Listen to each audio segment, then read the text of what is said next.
Sou Sidney de Coral de Oliveira, sou paulistano, nasci bem na cidade de São Paulo. Tenho 63 anos e sou motorista desse CPA. Meu nome é Maurício de Oliveira, nasci em São Paulo, paulistano. Na verdade são 57 anos, no momento, próximo aos 58. Meu nome é Eric, tenho 34 anos, sou daqui de São Paulo mesmo. Meu nome é Cauê Gabriel, tenho 20 anos, nasci em Ubatuba, mas fui criado em Caraguatatuba. Me chamo Eduardo Luiz Silveira, tenho 44 anos, nasci na cidade de Itapevi, estado de São Paulo, Brasil. Fui criado pelos meus pais, minha mãe, meu pai, mais 2 irmãos. Sim, eu fui criado com meu pai e com a minha mãe,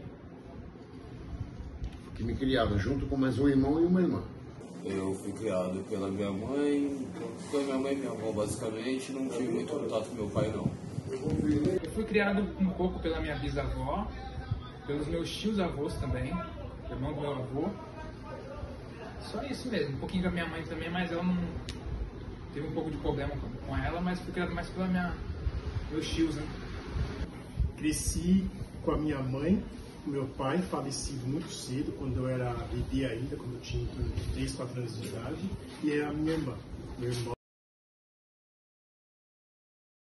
Ser homem é ser um membro de uma sociedade para a qual fomos educados já com a palavra homem como o carro-chefe de uma família, como produtor, o promovedor de um sistema, né, incluindo o financeiro, como aquele que cuida de uma sociedade, uma micro-sociedade chamada família. Esse é o homem. Para mim, ser homem é ter caráter. Acho que o caráter é a coisa mais importante que existe na vida da pessoa. Ter uma vida sem ofender os outros, né? E antes de constituir família, eu já não vou falar sobre isso, porque tem muitos homens casados que não têm um pingo de caráter, né? Então, é isso aí. É bem subjetivo e cheio de armadilha nessa pergunta.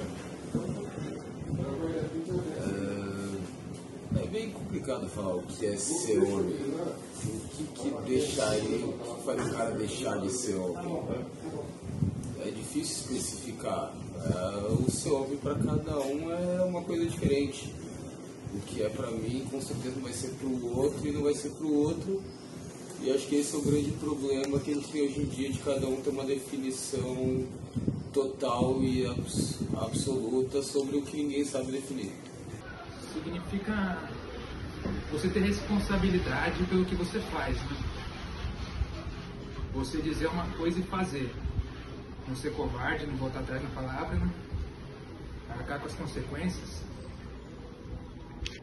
Eu acredito que para mim ser homem é a minha essência, tudo aquilo que eu sou, tudo aquilo que eu penso, tudo aquilo que eu acredito e tudo aquilo que eu sinto também, porque homem não é só você se demonstrar que é homem assim com atitudes e com ações, mas sim com sentimentos também.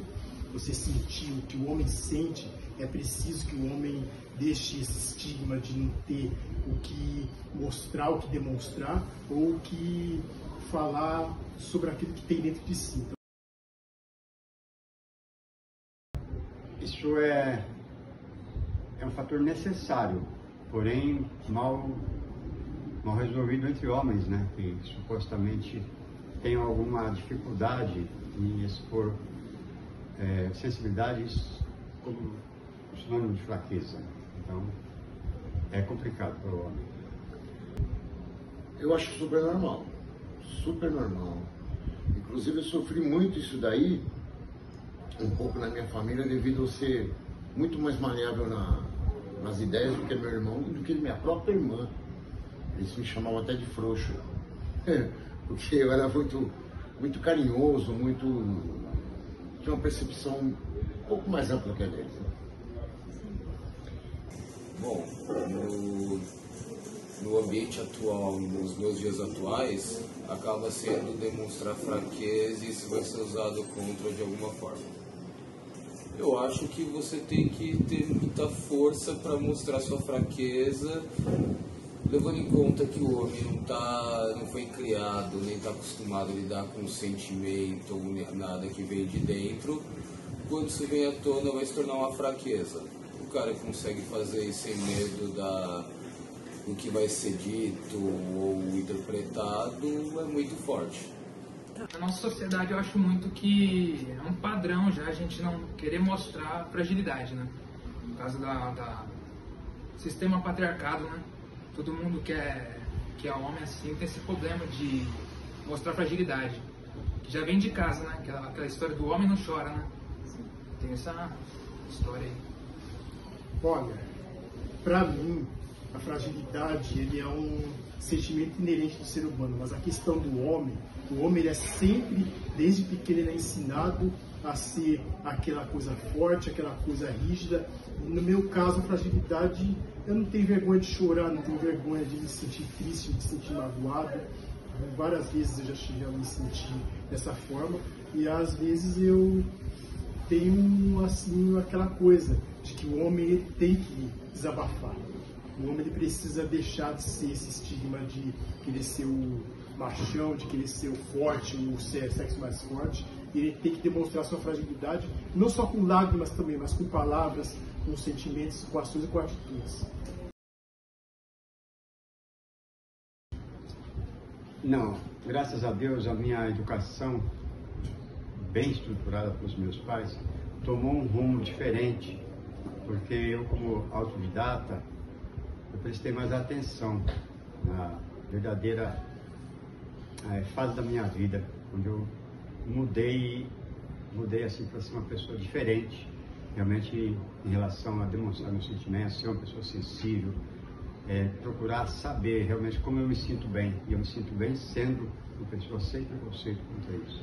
Não, sem problema nenhum. Não sou gay, ok? As fragilidades são naturais. Exponho ela da forma que eu vejo, que eu imagino, sem problema nenhum. Ainda mais na idade que eu tô. Eu tenho dificuldade em expor minhas fragilidades. Não sei se é por conta de ser homem. A gente tem, né? Porque é uma coisa meio complicada. A gente aprende desde novo que a gente não pode chorar, que chorar é coisa de mulherzinha, que é bola pra frente, né? Se você chora muito, tem até o preconceito, né, até com os gays, né, que se você chora, se você é emotiva, tem gente que fala que você é gay por isso, já começa a misturar com coisa de sexualidade, que uma coisa não tem nada a ver com a outra, né? Todo mundo é ser humano e todo mundo tem emoção, né? Olha, eu posso dizer que eu nunca tive essa dificuldade, porque dentro do meu lar, quando eu fui criado pela minha mãe, meu pai morreu muito cedo, eu fui criado dentro de uma cultura de sensibilidade e uma cultura de extravasar suas emoções. Eu sempre fui criado com muita educação, com muita leitura, sempre fui criado com muita cultura, com muita religiosidade e sempre tive um diálogo muito aberto com a minha mãe e principalmente com as mulheres também, uma coisa que não é muito comum entre os homens, aquela coisa de você ter um diálogo aberto entre os homens e com as mulheres você ter aquele diálogo mais ríspido, onde você só quer, das mulheres você só quer a sexualidade, você só quer atender a questão do corpo, você só quer a questão da materialidade. Sim, de modo geral afeta, né? Até começa pela prepotência da palavra homem. O homem já vem revestido com a pseudo-imagem de que ele é superior ao sexo feminino.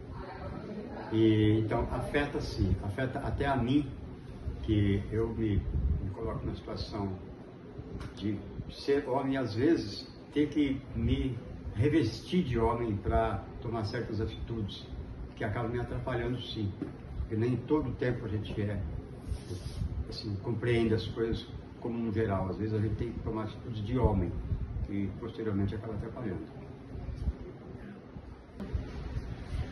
Olha, é devido àquelas antigas frases que ouvimos que homem é isso, homem é aquilo, são estereótipos que você tem que passar por cima. Aí fica um pouco difícil, ainda mais num ambiente onde está cheio de homem, né? um fica criticando o outro, você é mal entendido. Eles têm um raciocínio muito arcaico, na verdade, né? E nem por isso eu sou gay. Com certeza afeta, isso para todo mundo, positivo, negativo, aí vai de cada um. Na minha vida em específico, eu já tenho uma crise de identidade por si só, então acho que esse é um fator que pode determinar essa coisa da masculinidade. Acaba ficando muito entranhado com aquela coisa do macho provedor, protetor, e esqueceram de avisar que isso não é mais necessário, mas ainda todo mundo tem o sonho de ser o príncipe encantado do cavalo branco. Uma expectativa que está vindo mais de si mesmo que do outro. Do outro ninguém espera mais nada de ninguém. Se a masculinidade ela não influencia tanto na vida de cada um, é mais uma coisa individual. Eu acho que o que interfere bastante é como o mundo funciona. A parte de alguém tem muita coisa e outro tem menos. Também influencia a parte da masculinidade. Por exemplo, um cara que tem muito pisa no que tem menos, né? Eu acho que isso influencia bastante. A cultura de que o homem tem que ser um sexo superior, inferior às mulheres sempre inferiores. Existe hoje uma taxa de feminicídio, uma taxa de machismo muito alta. Existem homens que eles são muito truculentes, agressivos e violentos. Existe a cultura do estupro, existe a importunação sexual, que foi uma lei que foi colocada para poder proteger as mulheres, porque é uma coisa que acontece muito, de uma forma muito comum, tanto nos ambientes coletivos quanto até mesmo na casa. O índice de violência doméstica hoje é muito alto também, e o índice de homens que cometem violência sexual com crianças, principalmente com adolescentes, é muito grande. E no caso existe sim, isso afeta os homens, porque isso é uma cultura que já vem desde pequeno, de que o homem tem que ser um sexo forte, tem que ser aquela sexualidade aguçada, tem que ser na hora, eu vou entrar no campo da sexualidade, tem que ser sempre aquele que vai ser o dominador e não vai deixar com que a mulher tome a iniciativa. E no meu caso específico, respondendo a segunda questão, isso não me afeta porque dentro da minha origem eu sempre tive um respeito muito grande pelas mulheres e procurei sempre respeitar. Eu sempre fui um universitário, eu tive na minha sala de pedagogia, no curso de pedagogia da Universidade Presbiteriana Mackenzie, eram mais de 20 mulheres e era só eu de homem. Eu procurava ter sempre respeito com as mulheres, nunca deixar levar pela questão de gênero, e se fosse me deixar levar pela questão da desigualdade de gênero. Sim, já tive várias vezes, principalmente na minha juventude, onde eu não tinha definido ainda qual tipo de caráter de um homem que sou hoje. Olha, eu creio que uma vez só na minha vida, com a minha falecida esposa, e foi por ciúme. O que eu acho que é até natural, né? Eu acabei, machismo eu não digo, mas falando mais alto com ela uma vez. Então eu fazia uma discussão. Eu nunca discuti com ela, 36 anos de casado. Mas eu achei que isso aí foi um ato machista, sabe? Porque a outra pessoa só olhou para ela e aquilo me deixou. Com certeza.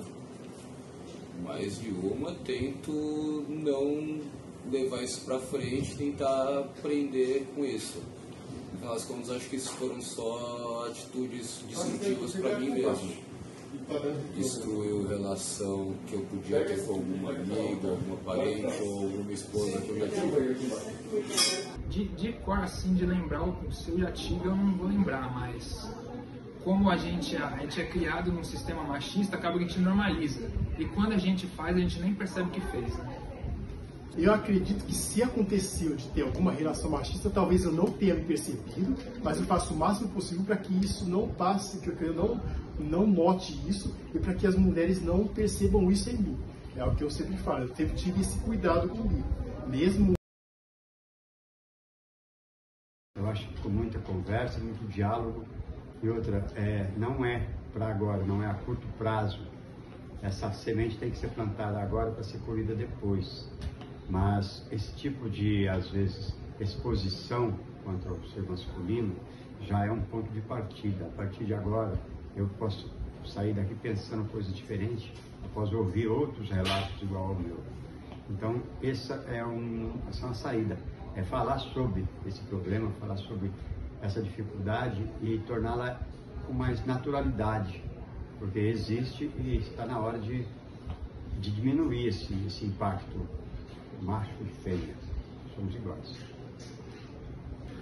Foi como disse o nosso amigo Sidney, tem que começar no momento, mas isso vai ser muito complicado. Muito complicado. Porque é muito forte ainda essa ideia do machismo na cabeça do homem. É muito forte, é difícil quebrar isso daí. Sim, exatamente. Eu acho que quanto mais diálogos tivermos entre homens sobre esse detalhe, vai se evoluindo, vai ao mesmo tempo, né, proliferando, e assim, a longo tempo, talvez tenha um resultado, né? Mas acredito que chegar em 100% é impossível. Impossível. Olha, aí é tipo a fórmula mágica da paz, né? Assim, de bate-pronto, não sei se tem uma solução causa e efeito, ó, faça isso, resolva isso. É um processo de aprendermos a criar os nossos filhos, aprender que a gente já não está mais na selva, não existe mais essa rivalidade pela vida, pela dominância, tudo isso, e acaba indo como consequência. Acho que tirar da mentalidade do homem que ele não está em guerra é muito difícil. Para ser resolvido é uma coisa muito complicada, né? Porque é uma coisa que já vem de anos, de milênios, né? Uma coisa de criação. Porque se você muda uma família, não vai conseguir mudar todas, né? Se você for mudar um por um, vai demorar muito tempo e é uma coisa muito desgastante, impossível. Então resolver por completo nunca vai resolver. Eu acredito que ainda se tem que fazer uma conscientização desde dentro das famílias. Eu acho que as famílias elas têm que tratar os homens com um pouco mais de sensibilidade, trabalhar mais a questão da sensibilidade com os homens, trabalhar mais a questão de gênero com os homens, a questão da sexualidade, tem que trabalhar a questão do respeito às mulheres, tanto com irmãos e irmãs, tanto com cônjuges, com mães e com, no caso... Sim, novamente reportando à vida passada, ao meu passado. Na época, sim, eu tinha receio de não ser aceito por ser mais sensível, usar uma roupa cor-de-rosa, falar coisas em relação à pureza feminina. Então eu tinha muito medo de me expor como eu me exponho hoje, sem problema, né? Mas no tempo eu já tive problemas, sim, de ser tratado diferente por ser uma pessoa mais esclarecida, né? Se eu deixei de fazer? Não. Quando jovem, o meu cabelo chegou aqui embaixo, usei brinco, entendeu? Usava camisetas estampadas, né? Sem receio nenhum, mas soube muita crítica. Não mais naquela época, né? Tantos anos atrás, né? Você imagina o que eu não ouvi naquela sociedade mais antiga ainda, né? Trabalhando no comércio ainda, nossa. Mas descer eu não tive não, fui pra cima. Hoje em dia é super normal você ver um cabeludo, né? E quem sabe essa outra pergunta anterior, talvez se desenvolver dessa forma, seria bom para nós homens, né? Eu acho que eu já sofri com isso, mas meio que no oposto. Do meu jeito de ser, eu gosto mais de afrontar e tipo, tá, eu fiz isso mesmo, e aí acaba se tornando um traço tóxico, mesmo tendo uma conduta voltada para o correto. E acaba sendo um traço masculino do estou te encarando o que você vai fazer a respeito. A ideia inicial é muito mais uma coisa filosófica, de ideia, debater, mas pessoas se sentem afrontadas fisicamente com isso também.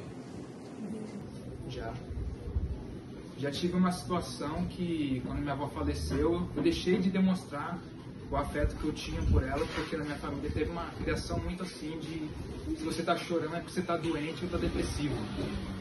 Então a gente ficava meio que de canto para não demonstrar que estava emocionado com a situação.